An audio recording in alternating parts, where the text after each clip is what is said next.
Mesdames, la dernière fois, vous vous étiez arrêtés tandis que vous aviez donc placé un campement à l'extérieur de ces souterrains pour le moins nauséabonds. Nauséabonds à bien des égards, étant donné que, déjà d'une part, ceci s'avère être le siège d'actes, ma foi, fort peu acceptables. Hein. Parlera pas de cet Eridar que vous aurez vu en train de bien simplement torturer certains des siens, mais également d'un fait plus généralisé et qui peut-être s'applique à tous les souterrains et qui peut-être est la raison de la fermeture de ceux-ci, la présence de maladies ou d'autres choses assimilables à celle-ci, des parasites, ce genre de choses, telles que vous aurez pu en voir certains dévaler donc des petits crustacés parasitaires, dévaler les escaliers qui vous ont mené jusqu'à la sordide scène, qui ont bien animé une sorte de cadavre et qui, de par les dalles fracturées que vous aviez trouvées, vous avez laissé à penser qu'il y en avait plusieurs dans le même cas. Le fait est que vous ne savez pas exactement où sont passés ces corps, concrètement. Vous n'en avez pas trouvé spécialement d'autres traces. Vous n'en aviez pas non plus spécialement cherché à investiguer davantage sur le moment, étant donné que vous étiez plus préoccupé par une menace probablement plus présente et plus tangible, qui était celle des cris qui se sont avérés être ces personnes qui étaient en train de se faire torturer par cet Eridar que Ella avait massacré. Suite à cela, donc vous aviez pu tout de même libérer un des malencontreux prisonniers de cette abomination, qui donc s'était avéré être un enfant d'un peu plus d'une dizaine de printemps, que vous aviez escorté jusqu'à la surface en remontant à travers des éboulis. Vous aviez établi à cet endroit-là un camp, et donc à l'aube, cet enfant partira dans la direction de ce qui sera globalement son village, probablement. Moi, c'est ce que vous aviez convenu. Et une question qui se posait, c'était si vous souhaitiez, au final, aller justement l'accompagner pour peut-être vous refaire en provision, préparer d'autres choses, etc. C'était une hypothèse que vous aviez envisagée. Hypothèse qui, de mémoire, et vous me corrigerez si je me trompe, avait été balayée et que vous aviez choisi de, à la place, enfin, vous aviez décidé que vous redescendriez pour continuer à explorer. Étant donné que je me souviens même pas qu'on avait eu cette hypothèse, je dirais que oui, on a déterminé de redescendre. Ouais, je pense qu'on l'a balayé très vite, ouais. Ah mon gars, elle a été balayée, mais ouh. Oui, elle avait été balayée en partie à cause de la présence d'Ella dans le groupe qui, en fait, si on allait à une ville où il y avait des Eridar, bon... L'idée même que j'avais abordée, moi, c'était genre en mode, est-ce qu'il faudrait pas qu'il y ait quelqu'un juste une personne qui escorte le petit jusqu'au village? Mais je me suis dit que c'était l'idée de merde, et le truc c'est que par contre si on y allait en groupe c'était mort parce que Ella l'aurait buté sur le chemin. Mais... Ouais, non, mais là, on a déjà réussi à faire le miracle. En fait, il est juste pas mort cette nuit. Maintenant, il se tire. Ouais. Point. Ah oui, oui. Moi qui meure ou pas, je m'en fous. Du moment que c'est loin de ma vue, ça me va. Hein. Quoi qu'il en soit, mesdames, donc au petit matin, effectivement, alors que l'astre du jour pointe seulement entre les pics rocheux qui bordent la partie la plus à l'est de votre campement. Donc vous avez simplement quelques contreforts donc, qui s'étendent de l'autre côté de l'eau, de l'arc d'eau que forme le fleuve en cet endroit, contreforts qui s'allongent en plateau et qui au final s'étirent en une grande chaîne de montagnes que vous savez séparer les terres dans lesquelles vous vous trouvez des terres qui sont beaucoup plus à appartenance Eowi et où Eona se trouve. L'astre du jour donc pointe à travers ces pics rocheux encore enneigés, encore embrumés de par tout de même la fraîcheur relative de la saison qui commence peu à peu à s'installer. Vous donc au moment où vous êtes en train de rempacter vos affaires, vous le voyez en train de courir presque à passer un petit rude d'eau, un bras annexe du fleuve et disparaître de votre vision. Des oiseaux pépillent.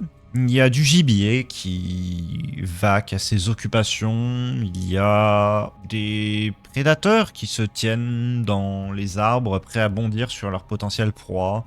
Bref, la vie tranquille et paisible d'un endroit sauvage et reculé, dans lequel assez peu de personnes, ou alors des personnes respectueuses de ces lieux, vivent. Et vous vous apprêtez à replonger au sein d'un lieu beaucoup plus sombre, d'un lieu beaucoup plus torturé, tant par les pioches que possiblement les maladies. Les tréfonds. Let's go.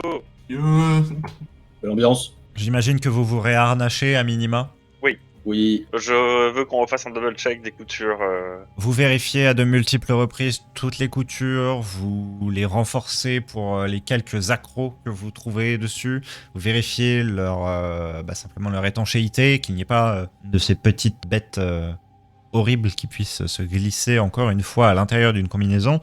C'est tout de même avec un sentiment assez lourd, assez grave, que vous repassez les sangles, que vous replacez les pièces en place et que vous faites vos premiers pas sur ces éboulis. Vous avez apprécié concrètement de passer une nuit sans les avoir sur vous parce que malgré le fait que la conception était faite du mieux que vous puissiez, ça colle à la peau, c'est un peu lourd, ça alourdit les mouvements, et ça génère du frottement de manière générale.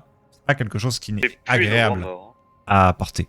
Les pas s'enchaînent lourdement les uns après les autres, tandis que le gazouillement des oiseaux fait place au plouiement incessant des gouttes qui tombent depuis le plafond par infiltration, que la brise revigorante fait place à l'air vicié des profondeurs, et que enfin la sérénité laisse place, peu à peu, à l'écrasante oppression d'être observé depuis tous les recoins sombres. Car si la salle que vous venez de retrouver est la même que celle que vous aviez bien la veille libéré l'enfant, le fait de retrouver les 3 autres cadavres suspendus aux chaînes, dont certains semblent avoir déjà été attaqués par quelques bêtes sauvages, n'est pas une vue qui est là pour vous réjouir, juste après un frugal repas du matin.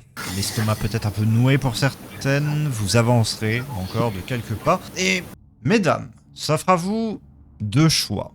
2 choix de direction que vous aviez écartés de prime abord pour vous diriger vers l'endroit d'où venaient les cris, mais pour autant, 2 directions dans lesquelles eh bien, la cavité dans laquelle vous vous trouvez, qui s'enfonce en un gouffre assez imposant, mais pas encore démesuré, se trouve.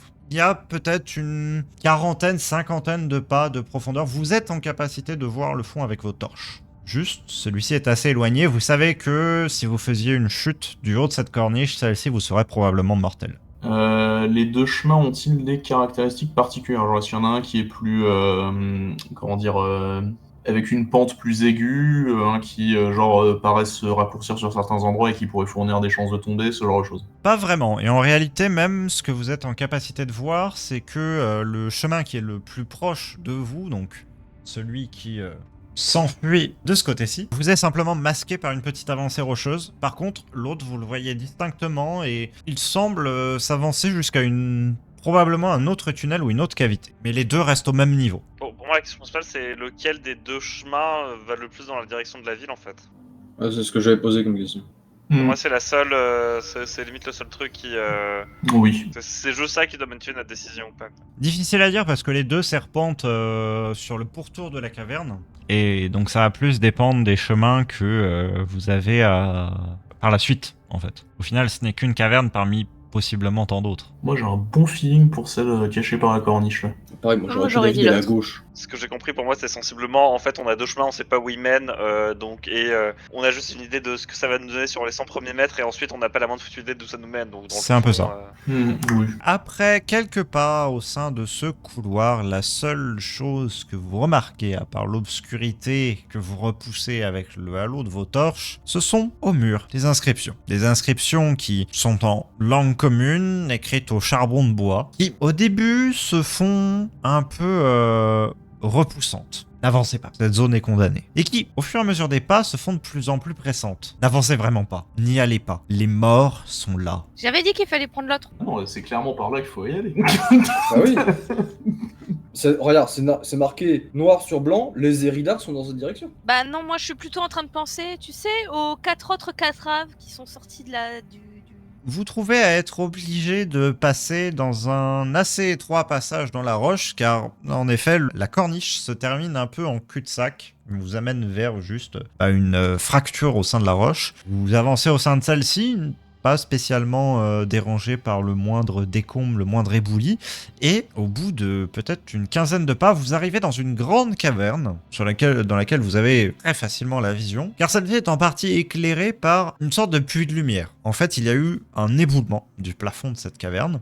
Et donc, comme vous pouvez le voir sur l'image, sur certains des pics de roches qui se trouvent encore dans cet endroit, a poussé de la végétation profitant du peu de lumière qui, justement, provenait d'au-dessus. Et c'est un grand espace dégagé, donc à l'exception de ces quelques pics de roches qui restent là, qui ne sont pas du tout des concrétions, ce n'est pas du tout stalactites qui se sont formées, stalagmites qui se sont formées avec l'écoulement de l'eau, très loin de là. C'est juste le même matériau que la roche qui forme le plancher de cette caverne, très grande caverne dans laquelle le moindre de vos pas fait un écho qui se répercute sur toutes les parois pendant longtemps. Je pense qu'on peut abandonner le concept de discrétion ici, Oui. déjà. Mais par contre, ça signifie aussi qu'il y a de fortes chances qu'on puisse entendre ce qu'il nous a entendu avant que ce soit proche de nous. Bien qu'il faudrait pas se baser entièrement là-dessus, puisque certaines bestioles, type notamment des araignées, peuvent ne pas faire beaucoup de bruit en marchant simplement sur de la toile. Ouais, normalement, moi je peux. Normalement, moi je vois assez bien aussi, quoi. Donc. Oui, et en plus de ça, la lumière, tout de même, de maintenant, une matinée où le soleil est bien point, vous permet d'illuminer en grande partie la caverne. Et en fait, les seules choses que vous ne voyez pas, c'est ce qui vous est bloqué dans votre champ de vue par la roche. Mais donc ça va. Hormis de minuscules araignées qui vivent entre deux pierres, il n'y a pas la moindre araignée à signaler. Ok. Ni la moindre grande toile, quoi. Il y a des petites toiles entre deux pierres collées l'une à l'autre, quoi. Mais je veux dire, normalement, s'il y avait une grosse saloperie dans un coin, normalement, on est apte à la voir, quoi. Oui. Je pense qu'on peut continuer notre chemin, du coup, en observant les alentours. Et notamment, je vais essayer de repérer ce qui pourrait potentiellement valoir ces messages qu'on a vus sur le mur. Est-ce qu'on aperçoit des cadavres? Est-ce qu'on aperçoit des bestioles qui sont mortes, des trucs comme ça? Au bout d'une soixantaine de pas, vous remarquez effectivement un cadavre. Celui-ci semble assez frais. La trace de sang qui s'étale de tous côtés du corps semble assez... humide encore. Ça vous semble être un Néadine? Est-ce qu'il a des blessures apparentes? Oui, très apparentes. Et c'est très aisé de comprendre quelle est la nature de ces blessures. Comment est-ce qu'elles se sont faites? C'est-à-dire? Il est tombé. Il est tombé. Ouais. Ok, donc il est tombé. Attends, mais alors, juste le corps, il est en contrebas? Il est à votre niveau, en fait. Si vous marchez encore de quelques pas, vous pourrez le toucher. Ça veut dire. Ouais, mais du coup, ça veut dire qu'il y a un chemin au-dessus, en fait. Oui, il y a de la lumière qui passe, du coup, il y a un trou. Ça se trouve, il était à la surface, il a glissé, il est tombé, quoi. Je vais le tapoter vite fait du bout de ma lance, juste pour voir s'il s'anime comme un autre cadavre qu'on aurait vu dans le coin. Non seulement il ne s'anime pas, mais à ton coup, tu remarques que l'intégralité du corps te semble très flasque. Tous les os ont dû se briser sous l'impact. Moi, ce qui m'aurait surtout beaucoup intéressé, c'était de savoir si, tu vois, genre, ça avait été. En fait, à la limite, c'est dommage que ce soit juste un cadavre mort de chute parce que ça ne donne pas trop d'infos. J'imagine que, genre, tomber d'au-dessus, c'est pas le risque principal qu'on a en fait en étant ici, nous. J'aurais bien aimé savoir, tu vois, genre, ce que j'aurais espéré, ce serait trouver un cadavre qui soit fait découper, soit qu'il ait eu une infection subite et que le cadavre soit genre purulent, plein de maladies. Ça nous aurait donné des infos plus utiles. Après, on peut fouiller le type, quand même. Bon, oui, ça mange pas de pain. Hein. Si tu fais cela, tu trouveras 3 pièces, de la ficelle, quelques bouts de papier sur lesquels ont vaguement été consignés des histoires de nombre de sacs qu'il fallait vendre au marché, et également un bon de commande pour des sacs de farine. Genre un bon à faire valoir, si je donne le bon, me donne les sacs de farine. Non, il faut que tu donnes les sacs de farine et en échange on te paiera. Il y a un nom, un truc comme ça? Comme nom de commanditaire, il y a Ulden, mais c'est tout. Ouais, en gros, y a rien de super intéressant. Enfin, y a rien de. Non, parce que moi je sais pas, tu vois, si je peux récupérer plein de sacs de farine gratuits, au pire reconversion en boulanger, mais. Après, au moins on a un nom, on pourra toujours dire à ce fameux Ulden que le mec qui était censé lui livrer des trucs est décédé et que voilà. Oui, on peut garder l'info. Pour être gentil. Et là, je vais te demander un test d'observation avec une valeur de difficulté de 20. Moi j'ai vu ce que je voulais avec le cadavre. C'est une réussite. Tu remarques quelque chose du coin de l'œil. Quelques pierres qui s'effritent sur une des colonnes. Sur une colonne, la pierre s'effrite. Comme je vois autre chose ou... Tu vois des petits morceaux de pierre qui tombent. Qui font poc, poc, bloc. en tombant en contrebas. Et quand je lève la tête, de par où ça tombe, Peut-être je vois quoi? une forme très furtive agrippée à la roche qui se replie derrière le rocher. C'est vachement haut par rapport à nous. C'est Une vingtaine de pas tout de même. y a moyen d'y grimper là-haut? En prenant ton temps, possiblement. Ok, bah je vais grimper. Très bien, je vais te demander un premier test. Ce premier test va être un test de précision avec une valeur de difficulté de 20. C'est une réussite.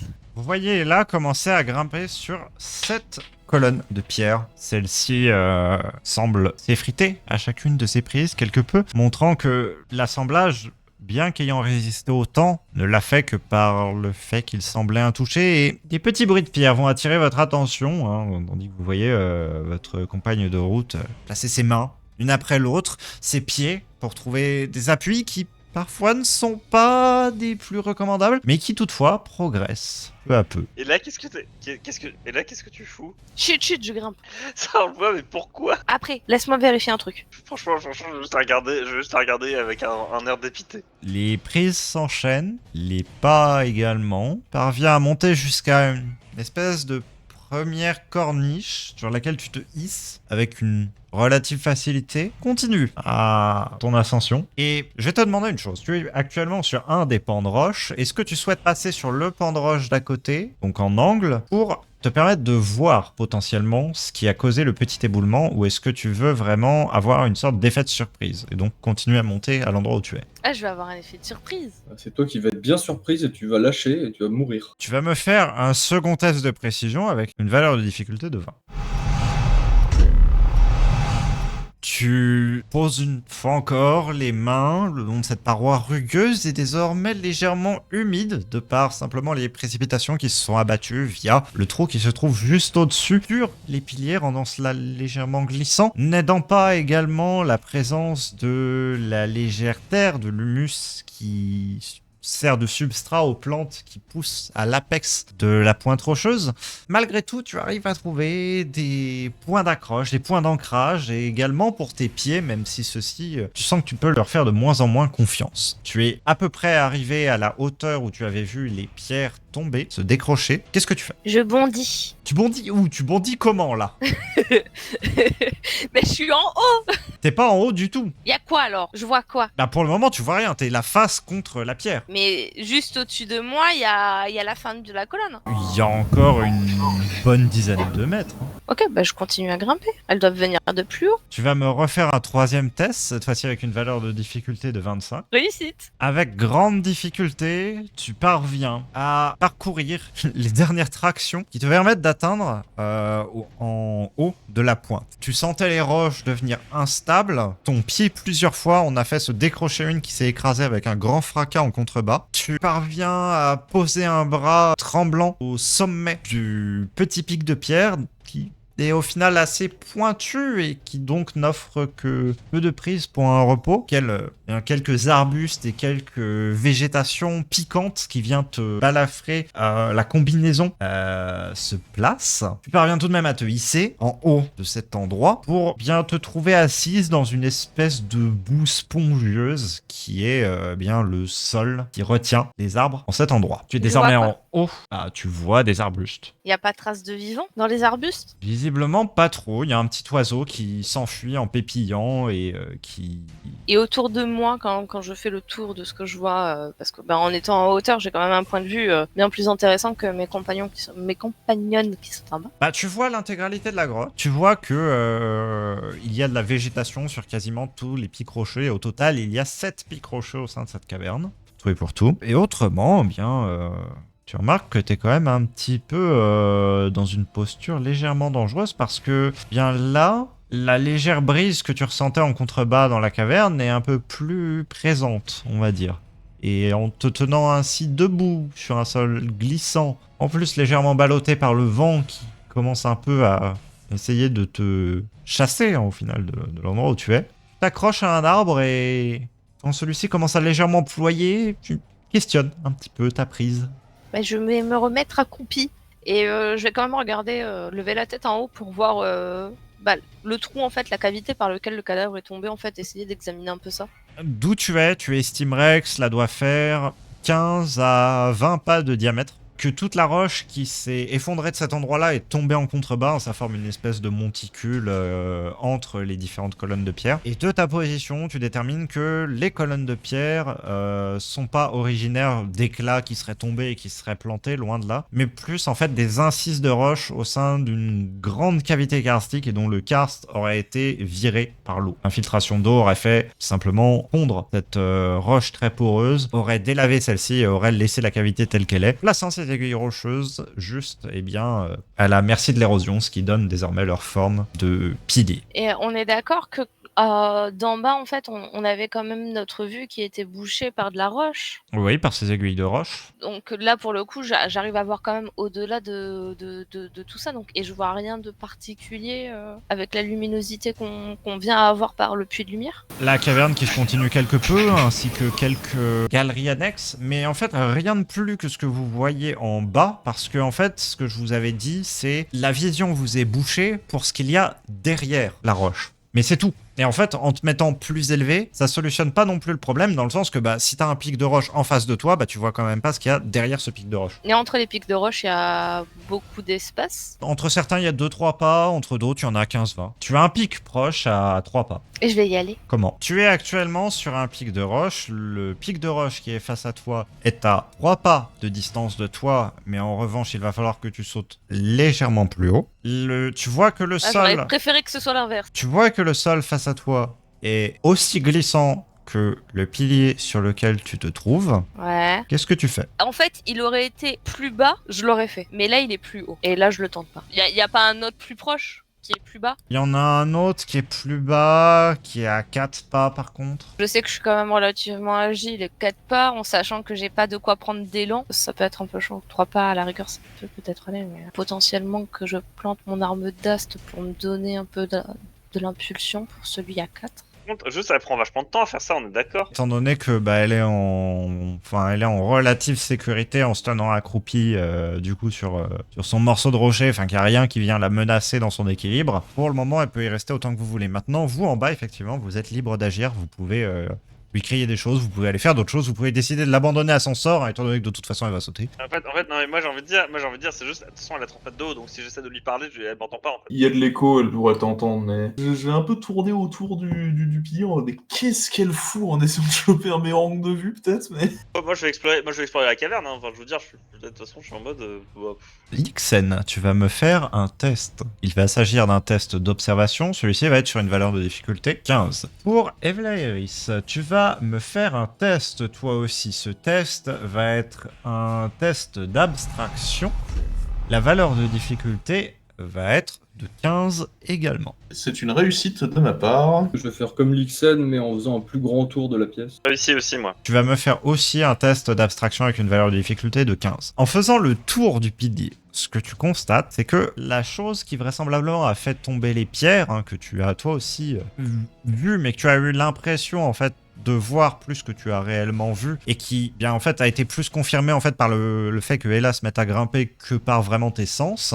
La chose qui a vraisemblablement fait tomber ces pierres est là, sur une des faces du pilier. La face juste en angle par rapport à celle Ella était en train de grimper. Cette chose, comment dire, elle a quand même pas mal de bras. Elle a quand même pas mal de bras, elle en a 5 au total, qui lui servent à s'agripper. Et il semblerait qu'il y ait 2 bouches. Une un peu en haut, à la place de ce qui normalement devrait tenir lieu de tête, et une sur le côté, entre 2 bras. La chose grimpe peu à peu, et se rapproche d'Ella. En termes de taille, par rapport à un être humain, on est à quoi? Simplement plus grand ou plus petit? Légèrement plus grand. Ok, et là est en grave danger. Et là, le problème, c'est que autant pour une situation de combat normale, j'ai tout à fait confiance en ses capacités de combat, étant donné qu'elle a l'air de mettre en valeur extrêmement ça. Tant là, elle est debout sur une situation précaire contre un machin plus grand qu'elle qui a beaucoup plus d'appui.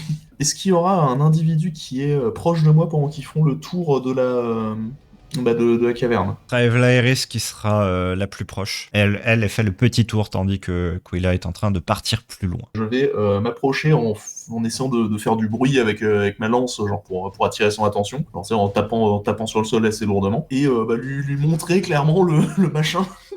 Evlaeris, tu vas me voir courir vers ta position en matraquant le sol de ma lance pour attirer ton attention. Je me retourne vers fois. Et je vais te montrer d'un air très fébrile, ce qui fait que tu peux facilement deviner une expression pas trop rassurée sur mon visage. Oui, là, en faisant un tour plus large de la caverne, tu vois la poursuite en fait des écrits que vous aviez rencontrés précédemment, qui amènent jusqu'à un autre tunnel dans lequel tu vois encore ces écrits se poursuivre. Tu ne t'aventures pas encore dans ce tunnel. Pas loin de là. Mais néanmoins, en fait, tu vois que ceux-ci se poursuivent dans cet endroit-là. Donc, vraisemblablement, les écrits ne s'adressent pas à ce qu'il y a à l'intérieur de cette caverne. Ça ne semble pas la concerner. Evlaeris, tu notes la présence d'un certain nombre de cadavres d'animaux déchiquetés. Et Gornok, tout de même corps vidé d'une certaine taille, gise là, carcasse éclatée. Il semble avoir été broyé de l'intérieur. Ça te met légèrement mal à l'aise quand soudain, tu entends les coups répétés et la course de Lixen qui va dans ta direction, qui te pointe cet endroit avec visiblement un certain effroi. Et là, tu vois une forme grimpante à 5 bras, s'agrippe et qui, peu à peu, semble se hisser vers la position d'Ella. Une forme plus grande qu'elle. Donc il y a une énorme saloperie qui monte vers Ella, du coup qui était sur le même pilier qu'Ella, c'est ça? Oui. Mais de l'autre côté. Donc il y a une énorme bestiole qui est en train de monter vers Ella. Je suppose que j'ai entendu les bruits de... Du coup, je vais me diriger par là avant de constater. Je vais hurler. Et là, il y a une énorme saloperie qui monte vers toi. On est d'accord que la saloperie en question, on ne peut pas, elle est hors de portée de nous de toute manière là. Là, actuellement, elle est à 25 pas de haut. Enfin, je veux dire, je peux pas essayer de lui lancer un caillou dessus pour attirer son attention, histoire de. Tu peux Une mini-chance. Non mais je vais pas lancer. Je vais pas lancer un truc à 25 pas de haut. Mais est-ce que, à vue de nez, la forme de la créature me dit quelque chose? Quelque chose que j'aurais pu voir dans un bouquin ou quoi que ce soit. Tout ce que ça t'évoque, c'est...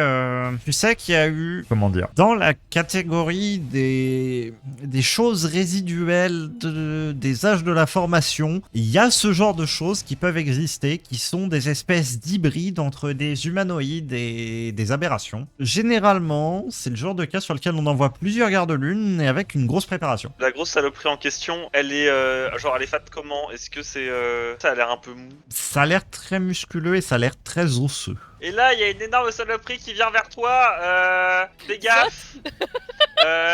Essaie de la faire tomber du pilier, peut-être. Et là, tu prends conscience de cette information, tu te retournes et tu vois passer par... donc dessus le rebord des pierres sur lesquelles tu te trouves, une gueule déformée, distendue, qui est juste constituée d'une immense bouche avec 3 rangées de dents, qui émet une sorte de crissement extrêmement désagréable en ta direction. Tu vas me faire un test qui va être un test d'abstraction avec une valeur de difficulté de 25. Moi, pendant ce temps-là, je vais quand même juste poser la question aux autres. Du coup, qu'est-ce qu'on fait? On se casse ou on l'attend, voir si on peut l'aider? Lixen, elle, va tenir sa position arme sortie et attendre que le machin descende invariablement vers eux après s'être occupé d'Ella. Hein. Moi, c'était juste le truc, c'était que justement, apparemment, c'est un truc on n'est pas sans gérer à plus quoi. J'assume que je vois le machin maintenant. Ouais. Est-ce que au vu de la taille, ça peut passer par l'interstice que j'ai vu juste avant? Oui. Et là, tu